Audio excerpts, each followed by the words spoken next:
বুবলি অনেক নিচু জাতের মেয়ে তা আমরা জানি, বললেন ঢালিউডের অভিনেত্রী নিপুণ। নিপুণ বলেন, বুবলি চলচ্চিত্রে এসেছে নিজের শরীরকে পণ্য বানিয়ে বিছানায় বিলিয়ে দিতে।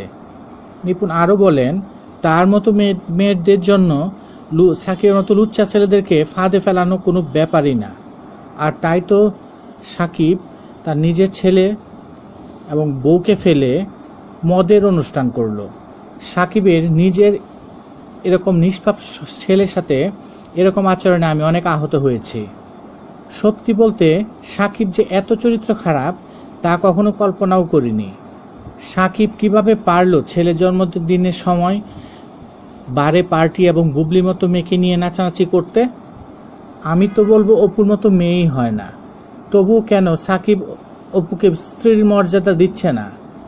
এরকম যদি চলতে থাকে তাহলে আমি বলবো অপু সাকিবকে আজই ডিভোর্স দিয়ে দিক। এটাই একমাত্র সমাধান দুটি জীবন বাঁচানোর। কারণ সামনে অপু সারাটা জীবন পড়ে আছে। আমার কাছে এটাই বড় সমাধান। প্রসঙ্গত, একমাত্র ছেলে জন্মদিনে উপস্থিত ছিলেন জনপ্রিয় চিত্রনায়ক শাকিব খান।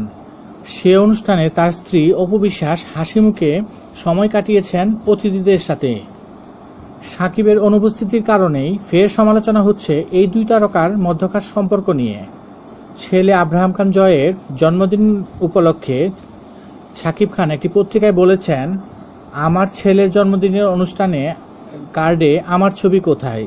অপু তার ছেলের সঙ্গে ছবি তার জন্মদিন কার্ডে দিয়েছে, কিন্তু আমার ছবি দেওয়া হয়নি।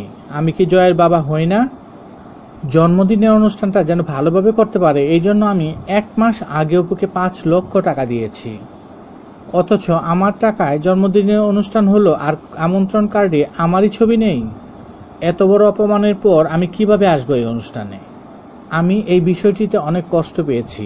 আমি অপুর কাছ থেকে এটি কখনো আশা করিনি।